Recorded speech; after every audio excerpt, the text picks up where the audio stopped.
बिस्मिल्लाहिर्रहमानिर्रहीम, अस्सलाम वालेकुम। आप देख रहे हैं प्रोग्राम एक्सपर्ट्स और आज के प्रोग्राम का हिस्सा होंगे आमिर इलियास राना साहब, ब्रिगेडियर रिटायर्ड हारिस नवाज साहब, हाफिज ताहिर महमूद अशफी साहब और फैसल हुसैन साहब और मोहम्मद इलियास साहब।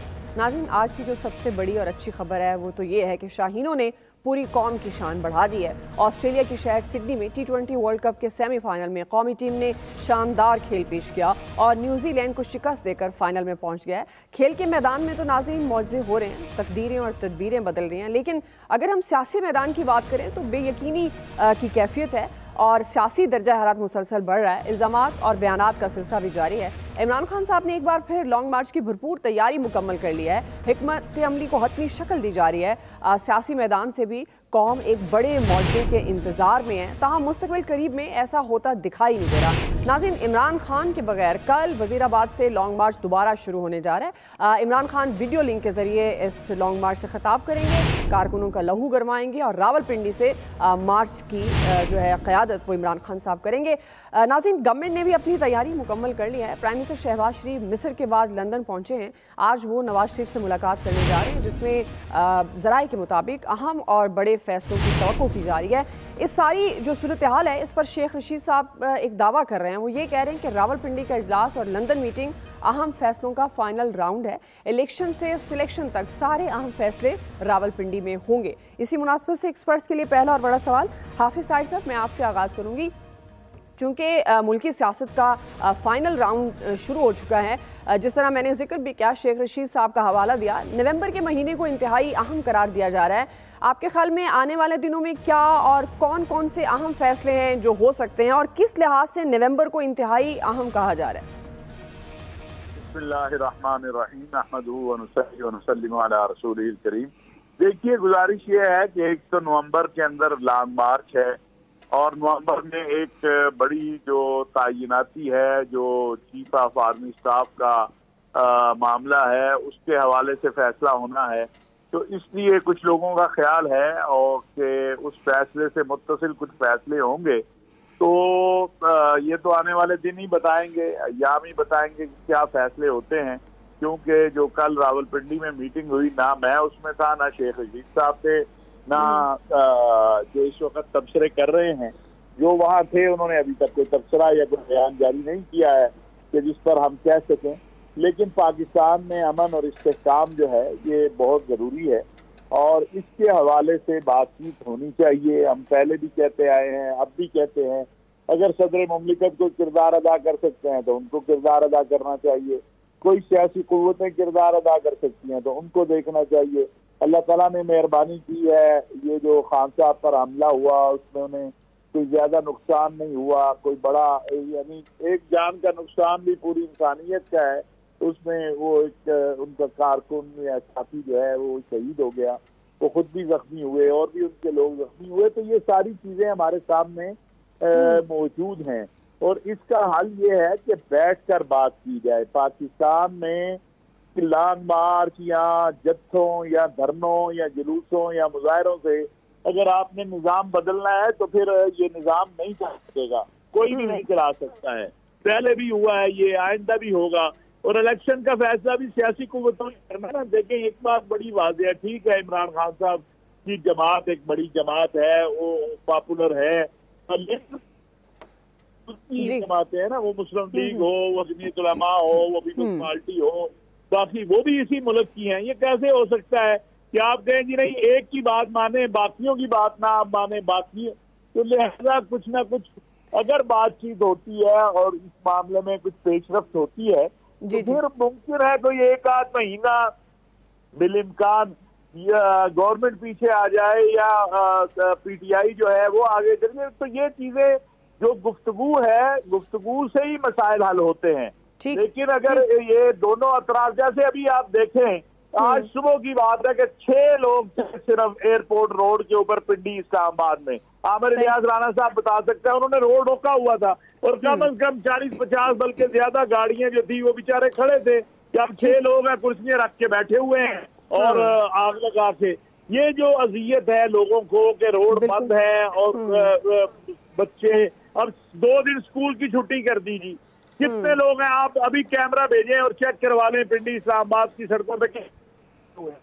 और आज फिर ये सारा सिलसिला जो है ये लंबा नहीं चल सकता है, कहीं ना कहीं बैठ के आपको बात करनी होगी। बिल्कुल ऐसे बात लॉन्ग मार्च आएगा तो उसकी तैयारी तो वो राणा सनाउल्लाह साहब जो है वो अपनी तैयारी पूरी करके बैठे हैं, वो बड़े मुतमईन हैं। वो कहते हैं हम इस्लामाबाद में कोई ऐसा काम नहीं होने देंगे जो आयन और कानून के खिलाफ हो, तो वो आने वाले दिन बता। बिल्कुल आप सही कह रहे हैं, मुजाहिरों और जत्थों से निज़ाम नहीं बदला जा सकता। आमिर साहब, बारहा इस प्रोग्राम में आपने यही बात की कि मामला तभी हल होंगे जब आप एक साथ बैठेंगे, मुज़ाकरात, डायलॉग करेंगे और उसके साथ ही आप मामलात के हल की तरफ बढ़ सकते हैं। अभी आप क्या देख रहे हैं, नवंबर को इतना इम्पोर्टेंट क्यों कहा जा रहा है? और ये जो रावलपिंडी मुलाकात की बात हो रही है, शहबाज शरीफ साहब वज़ीर आज़म पाकिस्तान इस वक्त लंदन में हैं, वहाँ भी कहा जा रहा है कुछ अहम फैसले होने हैं ज़राए के मुताबिक। अब ये अगर लॉन्ग मार्च को मद्देनज़र रखते हुए आपसे पूछा जाए, आप गवर्नमेंट की क्या हिकमत अमली होगी और आप लॉन्ग मार्च को कितना कामयाब देख रहे हैं? वो कहते हैं ना, अगर होता दिसंबर तो हम कहते हैं दिसंबर, और शायरों ने इतने शेर लिखे हुए उस सर्दी के साथ।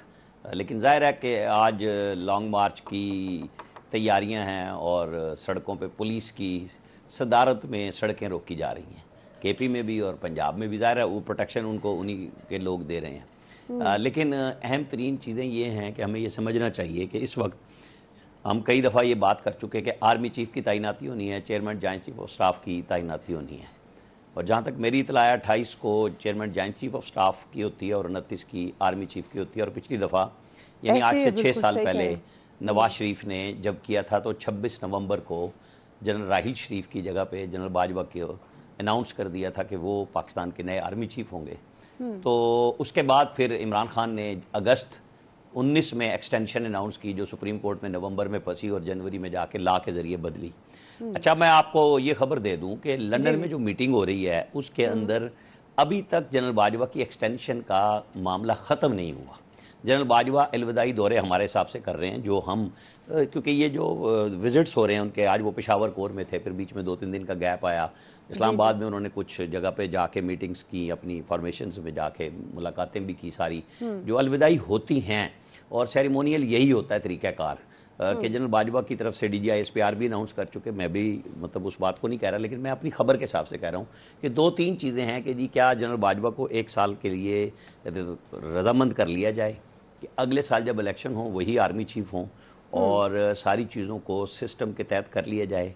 नंबर 1 एक कार्ड पे चीज़ ये है। एक ये है कि जी ठीक है, नया आर्मी चीफ जाहिर है कि जब कोई जा रहा होता है तो वो अपनी रिकमेंडेशन भी देते हैं, जैसे डोजियर 5 लोगों का जाएगा, लेकिन नवाज शरीफ ने जनरल राहिल शरीफ और जनरल बाजवा दोनों दफ़ा जब लगाए तो उस वक्त जनरल कियानी की भी नहीं मानी और जनरल राहिल शरीफ की भी नहीं मानी। और ये दोनों जर्नल जो 4 स्टार पे आए, ये नवाज शरीफ ने खुद लगाए।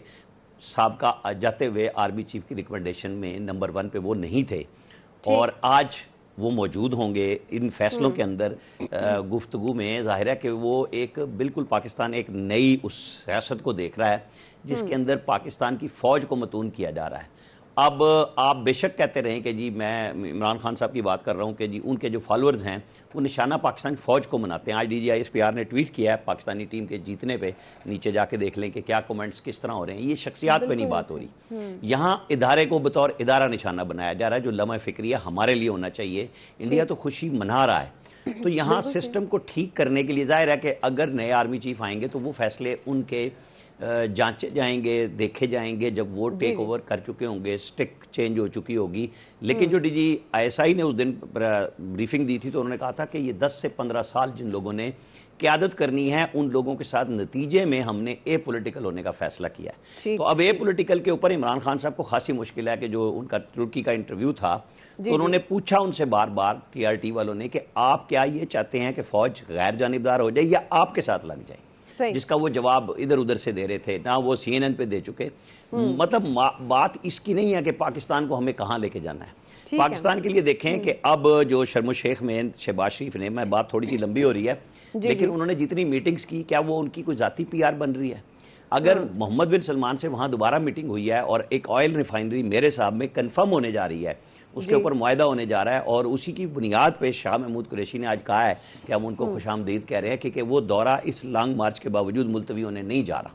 जो कि बहुत अच्छा होगा कि आप अपनी सियासत करते रहें, लोगों को यकीन आ जाए कि एक वज़ीर आज़म जो 2 महीने में 6 मुख्तलिफ कॉन्फ्रेंसों में ऐसी जगह पे गया है जहाँ 40-50 मुल्कों के सरबराहों से आप मिलते हैं, जहाँ आप सिफारती तनाई में थे, आपका वज़ीर ख़ारजा जो उस वक्त कोविड में हम यहाँ बात करते शाह महमूद कुरैशी, वो जाता ही कहीं नहीं था पूरे पाकिस्तान से बाहर निकल के, उसने ख़त्म कर दिए, प्राइम मिनिस्टर नहीं जा रहे थे, हम तो बिल्कुल ही सिफारती तनाई में चले गए थे। अच्छा है, चाहे कुछ भी हो रहा हो, हालात खराब हो, आपको दुनिया के साथ रिलेशनशिप लेके चलनी है। आपकी डोनर्स कॉन्फ्रेंस फ्रांस हेड करने जा रहा है और उसमें यूएन के सेक्रेटरी जनरल आपके साथ बहुत ज़्यादा ताउन कर रहे हैं। ये वो चीज़ें हैं जो हमारे लिए बेहतरी का बाइस बन सकती हैं। बिल्कुल आप सही कह रहे हैं जी। ब्रिगेडियर साहब देखें, ये एक बहुत ही वाकई नवंबर एक बहुत अहम महीना है, कुछ फैसले भी होने, ज़ाहिर चीफ आर्मी स्टाफ की तैनाती है और इसके साथ जो ये लॉन्ग मार्च है, ये देखना है कि ये कहाँ जाके एंड होता है, इससे मुल्की हालात पे क्या असरात होते हैं, सियासत कैसी होती है, माशी हालात हमारे क्या होते हैं,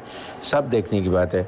और मेरे ख्याल में अभी जब प्रेसिडेंट पाकिस्तान आए थे इससे मिलने के लिए पीटीआई के चेयरमैन से इमरान खान से, मुझे लगता है कि वहाँ उन्होंने काफ़ी डिटेल डिस्कशन की है और कहीं ना कहीं ऐसा मैसेज हुआ है या ऐसी वाइब्स आ रही हैं कि इमरान खान का भी स्टांस थोड़ा सा कम हुआ है और अब वो तैयार है, बातचीत के लिए भी तैयार हैं। और एक जो उनका बड़ा सख्त स्टांस है कि तैनाती चीफ आर्मी स्टाफ की, उस पर भी दस्तबरदार हो गए हैं, क्योंकि ये जाहिर है कि जो भी चीफ प्राइम मिनिस्टर पाकिस्तान होता है उनका प्रोगेटिव होता है कि उन्होंने तैनाती करनी है और जो 4-5 नाम होते हैं उन्हें जिसको मर्जी कर दें। और एक मैं बार बार कहता हूँ, चीफ आर्मी स्टाफ जो भी आएंगे वो पाकिस्तान मिलिट्री की ऑपरेशन रेडीनेस ट्रेनिंग, फिर उसके बाद पाकिस्तान की सॉवरेनिटी, पाकिस्तान के हिफाजत, इंटरनल एक्सटर्नल जो ख़तरात हैं उनको देखते हैं और ज़ाहिर आइन कानून के मुताबिक वो हुकूमत का साथ देते हैं और कोई भी आउट ऑफ नहीं जाएगा। और अब हालात चेंज हो चुके हैं, Pakistan is not army is a political, वो इन्वॉल्व नहीं होंगे। जो भी डिसीजन हुआ था उसमें तमाम कोर कमांडर बैठे थे, ज़ाहिर ये कोर कमांडर जो बनेंगे वो भी इस पॉलिसी को फॉलो करेंगे। सिर्फ इम्पॉर्टेंट बात यह है कि हमारे फैसले पाकिस्तान में होने चाहिए। बार बार हमारे प्राइम मिनिस्टर जाते हैं, इंग्लैंड जाते हैं, नवाज शरीफ से हदायत लेते हैं, ये नहीं होना चाहिए। या तो नवाज शरीफ को पाकिस्तान आना चाहिए और आके अपनी पार्टी की क़यादत संभालें, या उनको इजाज़त दें कि वो जो आपके हैं प्राइम मिनिस्टर फ़खर शहबाज शरीफ वो फैसले कर सकें। और फैसला सबसे अहम ये है कि आप एक नेशनल डायलॉग की कॉल दें, मुज़ाकरात करें, 4 रुकनी दोनों तरफ से टीम बने, वो बैठे मुज़ाकरात करें और इसका कोई हल निकालें। आई थिंक ये बहुत ज़रूरी है। ये फिर खुदा न खास्ता ये लॉन्ग मार्च में और प्रेशियस लाइफ का नुकसान हो जाए, कोई भी हो, चाहे आम कारकुन हो या पोलिटिकल लीडर हो, ये हुकूमत की जिम्मेदारी है। आप सही कह रहे हैं और ये बारहा बात हो रही है। ये अब लॉन्ग मार्च पे भी जाहिर है गवर्नमेंट की हिकमत अमली क्या होती है ये भी उस तरह से वाज़ेह नहीं है। फैसल साहब, आपके ख्याल में अब लॉन्ग मार्च को सामने रखते हुए हुकूमत की हिकमत अमली क्या होगी और क्या फैसले होने जा रहे हैं, क्योंकि इस वक्त हम देख रहे हैं कि सियासत फैसला कौन मोड़ पर है। तो हमारी पूरी ज़िंदगी यही बातें सुनते हुए गुजर गई कि अगला महीना, नवंबर का महीना, दिसंबर का महीना, उसमें फाइनल राउंड होगा, मज़े होंगे। हमें तो आज तक पता नहीं चला है फाइनल राउंड होता है क्या है, कैसे होता है, किसके दरमियान होता है, कौन जीतता है, कौन हारता है, हारने वाले का मकसद क्या होता है, जीतने वाले का मंजिल क्या होती है, सिर्फ कुछ पता नहीं चलता है। तो सारी ज़िंदगी हम इन्हीं खबरों में, इन्हीं बातों को सुनते सुनते गुजर गई। कोई फाइनल राउंड नहीं होगा, इसी तरह मुल्की हालात चलते रहेंगे। अब ये कहना है कि आर्मी चीफ की तब्दीली से कोई बड़ी सियासत में तब्दीली पैदा हो जाएगी, ये अगर इस सोच को जो हम प्रमोट कर रहे हैं, ये सोच गलत है। जब फौज ने ये बात कह दी है कि अब हमने सियासत में इन्वॉल्व नहीं होना, जब फौज ने ये बात कह दी है कि हमसे माजी में जो गलतियां हुई हैं हमने दोहरानी नहीं है, जब फौज ने ये बात कह दी है कि हमने अपने 20 साल की लीडरशिप को, जो 20 साल में तक लीडरशिप रहेगी, उनको ये बात समझा दी है कि आपने मुकम्मल तौर पर इन मामला से अलग रहना है, तो फिर ये हमारी और आपकी भी जिम्मेदारी है। हमारा और आप पे ये फर्ज है कि अब हम इन मौजूआत पे जो है वो टीवी पे डिबेट ना करें, इन मौजूआत को जो है खबर ना बनाएं कि कौन आर्मी चीफ होगा, कौन नहीं होगा। जैसे दुनिया में आर्मी चीफ लगते हैं, उनमें महीनों डिबेट नहीं होती कि कौन लगने वाला है, कौन नहीं लगने वाला। हमें भी जो है इस रिवायत को कायम करना होगा। हैसियत एक मीडिया पर्सन के, हैसियत एक जिम्मेदार मीडिया के, हमें भी अपना जो है वो किरदार अदा करना होगा। हम लोग खुद भी जो है ना वो एस्टेब्लिशमेंट को, एजेंसियों को, फौज को जो है इस तरफ रागिब करने में अपने तय कोई कसर नहीं छोड़ते हैं। बाद में मलबा और इल्जाम जो उन पे जो है वो गिरा दिया जाता है। क्यों ये डिबेट हो रही है इस मीडिया के अंदर कि आर्मी चीफ कौन होगा, कौन नहीं होगा? हमारा आपका मौजू नहीं होना चाहिए।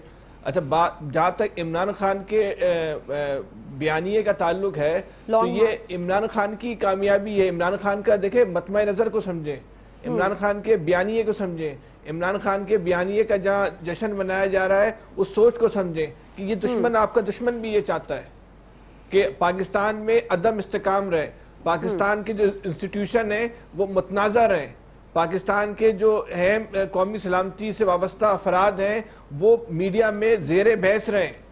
हम दानिस्ता और नादानिस्ता जो है ये काम कर रहे होते हैं, और इस वक्त अलमिया ये है और सतम ज़रीफ़ी ये है कि जो हमारी लीडरशिप है, जो एक बड़े लीडर इमरान खान, उनका बुनियादी नुक्ता नज़र, उनके सियासत का इस वक्त का फ़लसफ़ा भी यही है कि मुतनाज़ा बना दो इस्टेब्लिशमेंट को, फौज को मुतनाज़ा बना दो, फौज की लीडरशिप को जो है वो मुतनाज़ा बना दो, और इतना मुतनाज़ा बना दो कि फौज जो है इनसे डर कर बोलेगा अब इमरान खान को अगर काबू करना है तो इमरान खान को लेके चलना। ये इमरान खान का जो मतमा नज़र है। तो हमें और आपको भी देखना होगा कि हम किसी का ईंधन तो नहीं बन रहे। बाकी ये जो लंदन में मुज़ाकरात हो रहे हैं, ये वो चीज़ें हैं जो इमरान खान के बयानिए को मजबूत करती हैं। ये वो सोच है जो इमरान खान के नजरिए को, उसके फलसफे को जो है वो मजीद मुस्तहकम पड़ती है। लोग फिर सवाल उठाते हैं कि भाई तुम क्यों लंदन जाते हो बात करने के लिए, हमारा क्या ताल्लुक लंदन में। एक आदमी जिसको सजा के खौफ से, जेल के खौफ से, अदालत के खौफ से पाकिस्तान नहीं आ सकता, उससे इंतहाई अहम नौइयत के मशवरे करने के लिए, उससे इंतहाई अहम नौइयत के हतमी मंजूरी लेने के लिए आप लंदन क्यों जाते हैं। इसको किसी खानदान की सियासत में नहीं देखें, खुदा के वास्ते समझें। ये इस मुल्क के नौजवानों के ऊपर, ये किसी को तकलीफ हुई है, मैं खाली आमिर साहब बोल रहे हैं, जब दुख समझ आ रहा है, जब भी आप आका के खिलाफ बात करेंगे, आका के खिलाफ बात करेंगे, गुलामों को तकलीफ होती है। मुझे दुख समझ आ रहा है, तो आमिर साहब का रिएक्शन चेक करिए। मुझे दुख समझ आ रहा है, मैंने कोई तकलीफ नहीं कही। आपके ख्याल में इम्पोर्टेंट होने जा रहे हैं जो हमारे सियासतदान क्लेम कर रहे हैं, और क्या हम फैसले हो सकते हैं? लॉन्ग मार्च को आप किस तरह से देखते हैं? देखिए वो जो है लॉन्ग मार्च को इस हवाले से ठीक है फैसल साहब, आपके सीने पे मुंह तल रहा है नवाज शरीफ जिसका नाम है, के लीडर पर आपको आप जो मर्जी कहते रहे, वो भाई आप दोनों लंदन चले जाते हैं ना, जाके उधर बैठते हैं। जी आमिर साहब, फैसल साहब, इलियास साहब, आप लोगों से कुछ कहना चाह रहे हैं? आप दोनों लंदन चले जाए, जाके उधर जाके देखें, सैर भी करें, उनसे जाके मुलाकात भी करें। ठीक ठीक जी इलियास साहब जी, उधर ये है कि सूरत हाल है कि तकर्री तो होनी है आर्मी चीफ की, और जो भी है वो तकर्री होनी है। उसको ये जो है ये रूटीन का हिस्सा है, इसको हमें इस तरह नहीं लेना चाहिए कि जी जो नवंबर का महीना अहम है उस पर बहस की जा रही है, इस पर ये देख रहे हैं। ये एक सिस्टम के तहत हो रही है, पहले भी होती है, तकर्री होती है। इसमें देखा जाता है जिस तरह एक होता है डिसिप्लिन के तहत होती है, इसमें इस मौजू को नहीं करना चाहिए। बजाय पाकिस्तान में जो हो रही है, पाकिस्तान में तो तनकीद करें, इंडिया बैठ के उसको हंस रहा है कि देख लें जी उस पर लॉन्ग मार्चें हो रही हैं और ये हो रहा है वो हो रहा है। जो लॉन्ग मार्च है उसका बुनियादी तौर पर इनका मकसद था कि इलेक्शन पहले करवा दिए जाएँ। जाहिर है अगर तकर्री हो जाती उसके बाद इलेक्शन के लिए बैठ जाएँ आपस में, तमाम सियासी जमातें बैठें और बैठ के फैसला करें कि किस दिन लॉन्ग मार्च को रोकना है, इसको बैठ के इलेक्शन की डेडलाइन देनी है। अब जाहिर है गवर्नमेंट जो इत्तेहादी हैं वो तो किसी सूरत मानने के लिए तैयार नहीं कि इलेक्शन कबल अज़ वक़्त करवा दिए जाएँ। वो कहते हैं एक टाइम फ्रेम के तहत होने चाहिए और होना चाहिए। आज वो बता रहे थे पीटीआई की जानब से कि उनके किसी किस्म के अभी मुज़ाकरात जो पहले कहा जा रहा था कि हो रहे हैं, अब कोई बातचीत नहीं हो रही, अब डेडलॉक है, डेडलॉक बैठे हुए हैं और ये देख रहे हैं फिर लॉन्ग मार्च का प्रेशर क्रिएट करने के लिए अब एक जगह से नहीं 2 जगह से, टोबे से भी निकाल रहे हैं और इधर से एक वजीराबाद से, और ये दोनों लेके चलेंगे। और देखें इनके कुछ और एजेंडे भी हैं कि जी कि उसको प्रेशराइज किस तरह करना है, पिंडी के पास लेके जाना है। उतनी देर में देखते हैं खान साहब की तबीयत ठीक होती है, खान साहब को भी साथ उधर लेके जाएंगे और जाके करेंगे। वैसे तो खान साहब रोज़ कंटेनर पर जो है वो खिताब किया करेंगे आवाम से ताकि लोगों से इंटरेक्शन रह सके। और ये जो सूरत हाल है इसको देखना चाहिए कि हमें बजाय कि जी नवंबर का महीना अहम है, हर दिसंबर का भी अहम है, लेकिन हमें जिन चीज़ों की तरफ देखना चाहिए उसमें मुल्क की स्टेबिलिटी है वो देखनी चाहिए, ताकि हमारे जो मुल्क में बाहर जाते हैं, प्राइम मिनिस्टर गए हैं तो उधर लोग हमें अहमियत दें। ये नहीं देखें कि पाकिस्तान में डावाडोल हो रही, जी गवर्नमेंट गई, आज गई, वो गई, किससे बात करें। बिल्कुल सही। ये सूरत हाल नुकसानदेह है। बिल्कुल आपकी बात है। ज़ाहिर है मुल्क और कौम के लिए उनके मफाद में, रियासत के मफाद में जो हो वो सोचना चाहिए हमारे सियासतदानों को। नवंबर का महीना नाज़रीन इसलिए भी अहम है कि शायर मशरिक़ मुफक्किर पाकिस्तान अल्लामा मोहम्मद इकबाल का यौम विलादत भी है आज के ही दिन। और हमने सवाल भी रखा कि आज का नौजवान फ़लसफ़ा इकबाल से कितनी रहनुमाई ले रहा है। राय लेंगे ब्रेक के बाद।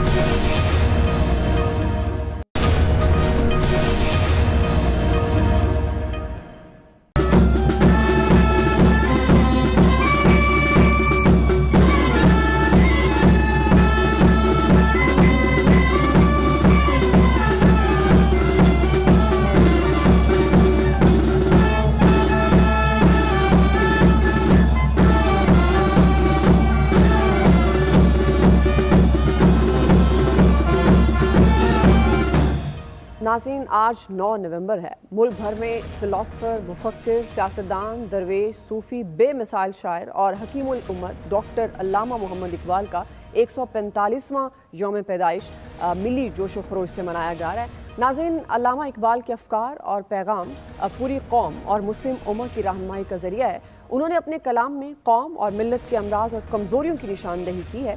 नौजवानों को उन्होंने ख़ास तौर पर टारगेट किया, खुदी का फ़लसफ़ा पेश किया, शाहीन से तशबीह दी, खुददारी और गैरतमंदी का दर्स दिया, नए जहान और इम्कानात पैदा करने पर जोर दिया। नाज़रीन, अल्लामा इकबाल ने अपनी शायरी में नौजवानों को पैगाम दिया कि वो खुद को पहचाने, तरक्की और खुशहाली के लिए नए रास्तों को तलाश करें और अपनी ज़िंदगी गुजारने के लिए किसी चीज़ पर समझौता ना करें। लेकिन इस वक्त पाकिस्तान की 66% नाज़रीन आबादी जो है वो नौजवानों पर मुश्तमिल है। लेकिन आज की जो नौजवान नस्ल है फ़िक्र इकबाल से दूर है, अपना असल मकसद जो है उससे वो हट चुकी है। इसी मुनासबत से एक्सपर्ट्स के लिए हमारा सवाल है। आमिर साहब, मैं आपसे आगाज़ करूँगी, चूँकि आज का नौजवान जिस तरह अल्लामा इकबाल के अफ़कार थे, फ़िलासफ़ी थी, ख़ास तौर पर नौजवानों के लिए जो उनकी सोच थी, उस तरह से वो नज़र नहीं आता। आपको लगता है कि आज का नौजवान अगर फ़लसफ़ा इकबाल को देखा जाए कहाँ खड़ा है? बस बेचारे अल्लामा इकबाल शायरी करके चले गए, बांगे दरा दे गए, बाले जिब्रील दे गए, और हमने अपनी हर अच्छी किताब की तरह उन सबको लाइब्रेरियों में सजाया हुआ है। बहुत सारे एंकर्स की जो बैक साइड पे लगी हुई होती हैं उनमें भी नज़र आती हैं, और 90% तो पढ़ भी नहीं सकते, उनको समझ भी नहीं सकते। चूँकि हमने अपने मशाहिर से सबक लेने, सीखने, बिल्कुल उनको सिर्फ औताक में रखने का प्रोग्राम रखने के अलावा कुछ किया ही नहीं, क्योंकि हम समझते हैं ये वक्त का ज़िया है। हमारा तो नौजवान जो है वो तो आजकल सारा सोशल मीडिया से सीख रहा है, और सब कुछ वहाँ से बेरा रवि से लेके, और जो तुकबंदी है वो सारी की सारी उस से हो रही है। हमारे यहाँ तो बहसीत कौम इस तरफ काम किया ही नहीं गया, सीरियसनेस तो बिल्कुल थी ही नहीं और है ही नहीं, क्योंकि यहाँ पे कोई इस तरह का काम, कोई आप कहें ना कि तामीरी, मतलब इतना अच्छा सवालनामा बनाया जिसने भी हमारा ये लिखा और प्रोड्यूसर ने किया काम, आपने पढ़ के सुनाया हमें सब कुछ, कि ये एक एक्चुअली इस पे ऊपर देखे ना, प्राइम मिनिस्टर ने कल 6 साल बाद छुट्टी बहाल की, और 3 दिन के अंदर नवंबर के अंदर अल्लामा इकबाल के ऊपर फिक्री प्रोग्राम, कोई भी सवाल पूछाए अपना एजेंडा फिट कर देते हैं आमिर भाई, चली जाएगी। और यार ये पढ़ी लिखी बात हो रही है, तुम्हारे जैसे शोधों की बात नहीं हो रही, चुप करके ठीक आमिर साहब आप कंप्लीट कीजिए। मतलब ये अल्लामा इकबाल पे बात हो रही है, उनका जो पोता है वो सेनेटर वलीद इकबाल है, एक पढ़ा लिखा आदमी है, और पीटीआई ने कम से कम उनको सेनेटर बनाया ही इसीलिए है कि वो एक सीरियस आदमी है और अपने दादा की तरह पढ़ा लिखा है, अपने बाप की तरह पढ़ा लिखा है। ये जो यहाँ से उठते हैं ना, जैसे ये हमारे फैसल भाई वगैरह, इस तरह की शोधागिरी से काम नहीं चलता। मेरे मकसद बात करने का यही है कि हमें इस तरफ तवज्जो करने की बड़ी शदीद ज़रूरत है कि जिन अफकार और नज़रियात की बुनियाद पे पाकिस्तान बनता है, हम उसको भूल गए हैं। तभी तो आज हमारी जो है ना कोई राह है ही नहीं, कोई मुतय्यन रास्ता ही नहीं है, हमारी सिमत ही नहीं है। हमें इस पे गौर करना चाहिए। सिर्फ हम आज के दिन बात करेंगे, अपने टीवी पे भी, बाकी जगहों पे भी, हमारे यहाँ मुस्तकिल बुनियादों पे इस पे काम होना चाहिए। और बहुत अच्छी बात है, मुस्तकिल जो हमारे इंस्टीट्यूशंस हैं खास तौर पे हम मांगी लानी चाहिए ठीक और निजी तमाम तालीमी इदारों के अंदर। ये नहीं होना चाहिए कि इनको सिर्फ हम रख देंगे जी सरकारी तालीमी इदारे ही ये डिबेट करेंगे। ठीक, बिल्कुल आपकी बात दुरुस्त है, मुस्तकिल बुनियादों पर होना चाहिए। और अगर आज के दिन की छुट्टी है और इस दिन को याद किया जा रहा है, तो आज के ही दिन अगर इस पर अमल भी कर लिया जाए, उनके अफकार को उनको पढ़ लिया जाए, जिस तरह आप कह रहे हैं कि हमने सिर्फ किताबें लाइब्रेरी में सजा कर रख दी हैं, उस तरह से पढ़ते नहीं हैं। जब पढ़ते नहीं हैं तो अमल करना तो दूर की बात है। हाफिज ताहिर साहब, आपके ख्याल में अल्लामा इकबाल के अफकार से दूरी की क्या वजह हो सकती है? गुजारिश ये है कि हमने इकबाल को समझा ही नहीं है। सिर्फ हमें ये मालूम है कि अल्लामा इकबाल जो हैं वो हमारे एक बुजुर्ग थे, शायर थे, मुफक्किर पाकिस्तान थे, लेकिन हमारे अगर आप अभी सर्वे कर लें तो आपको पता चलेगा कि हमारे मुमकिन है 90% नौजवानों को मालूम ही ना हो कि इकबाल के अफकार क्या है। इकबाल के शाहीन का तो हम जिक्र करते हैं, लेकिन उस शाहीन की सिफात क्या होनी चाहिए? इकबाल के नौजवान समझते हैं कि हमारे नौजवानों को, बच्चों को पढ़ाया ही नहीं जाता, निसाब में कमजोरी है? जी, निसाब में भी है एक मजमून हम तकल्लुफन रख लेते हैं कि जी अल्लामा इकबाल के नाम का था कि हम कहें कि अल्लामा इकबाल जो थे उन पर हमारा एक मजमून था, लेकिन जो इकबाल के अफकार हैं, जो अल्लामा इकबाल की वो शायरी चले जो आसान आम फहम है। कभी जब हम हमारे दौर में वो कोई बज़्म अदब या इस तरह की कोई वीकेंड के ऊपर एक प्रोग्राम हो जाता था जिसमें स्कूलों में, यूनिवर्सिटियों में, कॉलेजों में कुछ तामीरी चीज होती थी। अब तो ये सोशल मीडिया पे आप जाके देख लें आपका शाहीन इकबाल का जो है वो क्या कर रहा है और हमारा नौजवान किस तरफ लगा हुआ है। सारा दिन गाली गलोच है, बुरा हाल है, और वो जो एक दीन से फाम कह लें या एक वैसे हिलम और तदब्बुर कह लें, वो तो कहीं दफन कर दिया। ठीक जी, फैसल साहब। देखिए, मैं बहुत ही वो कुछ पढ़ रहे हैं अल्लामा इकबाल के साथ आमिर भाई की बात से एक इख्तिलाफ करूंगा। जी जी, कि आमिर भाई ने कहा कि आज के नौजवान जो हैं वो टेक्नोलॉजी को, सोशल मीडिया को बेरारवी के लिए इस्तेमाल कर रहे हैं। ऐसा नहीं है। हो सकता है कि आमिर भाई इस्तेमाल कर रहे हो, अमूमी तौर पे नौजवान जो है वो इसलिए इस्तेमाल नहीं कर रहे हैं, तालीम हासिल करने के लिए, जदीद उलूम सीखने के लिए, उसके लिए जो है वो सोशल मीडिया का मुस्बत इस्तेमाल कर रहे हैं नौजवानों की, अवाम की अक्सरियत। तो 1-8% की बुनियाद पे जो है ना वो राय जो है ना वो कायम नहीं करनी चाहिए जी। असल में जो पाकिस्तान आज़ाद हुआ ना, अल्लामा इकबाल ने ख्वाब देखा हम आज़ाद हुए। आप यकीन करें इस वक्त हम जो ज़िंदगी गुजार रहे हैं, हम पहले ज़्यादा आज़ाद थे। आज़ाद होने के बाद हम महकूम ज़्यादा हो गए, और सिर्फ हम महकूम नहीं हो गए, हमारा जो सफ़र है वो पीछे की जानिब जा रहा है। हमको नहीं पता कि दुनिया जो है वो क्या तरक्की कर रही है। आप यकीन करें हमको नहीं पता कि दुनिया अपने बच्चों को कैसे पढ़ा रही है और क्या पढ़ा रही है।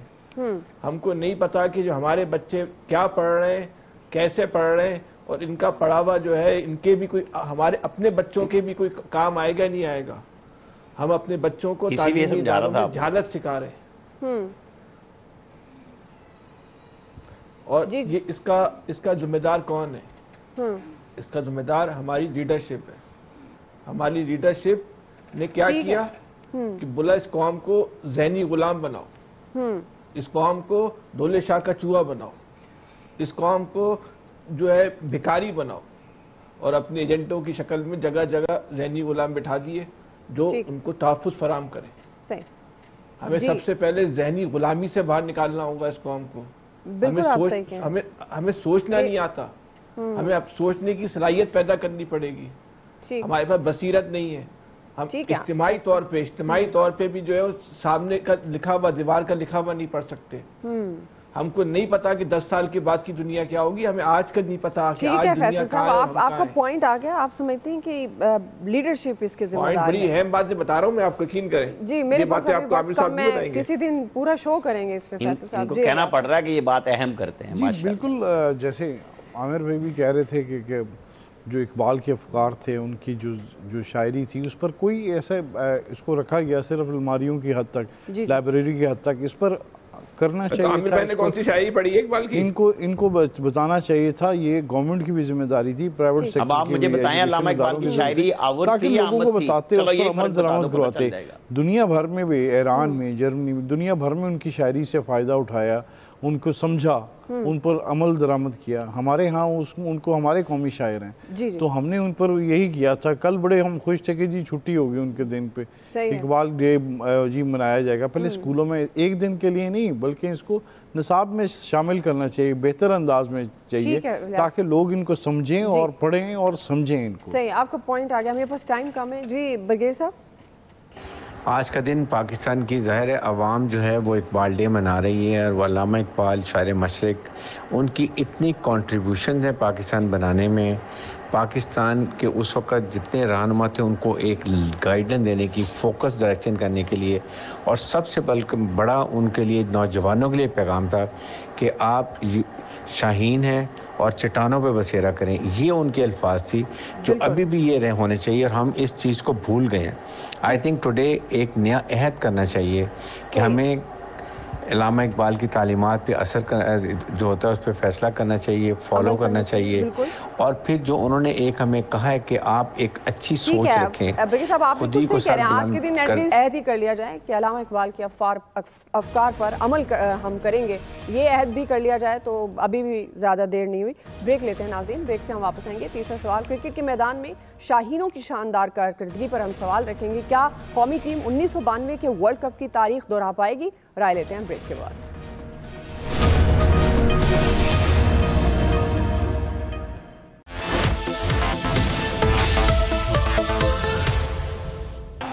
वेलकम बैक नाज़रीन। T20 वर्ल्ड कप और मौजे से सेमीफाइनल में पहुंचने वाली पाकिस्तानी टीम आज न्यूजीलैंड को शिकस्त देकर फाइनल में पहुंच गई है। इसी की मुनासबत से हमारा सवाल होगा। आमिर साहब, मैं आपसे आगाज़ करूंगी, चूंकि अब T20 वर्ल्ड कप का जो मैच आज सेमीफाइनल जीती पाकिस्तानी टीम और फाइनल में पहुँच गई है। इतवार को अब फाइनल मुकाबला भारत या इंग्लैंड में किसी एक टीम से होगा।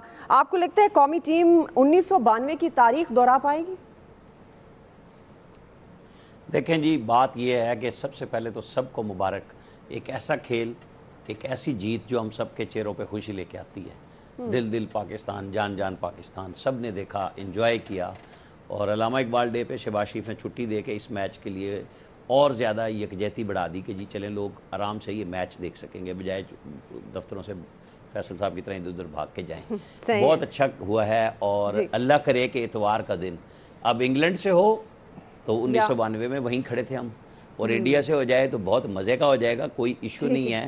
टीम फॉर्म में वापस आई है, बाबर आजम और रिजवान ने बेहतरीन खेल पेश किया है, और ये जो हमारे स्पेशली क्रिकेट के कमेंटेटर्स जो ज़ुबान की बुनियाद पे तकसीम हो रहे हैं, उन सबसे रिक्वेस्ट है कि इंसान बने और क्रिकेट को क्रिकेट बना के रखें। ये पाकिस्तान का खेल है, सबको खेलने।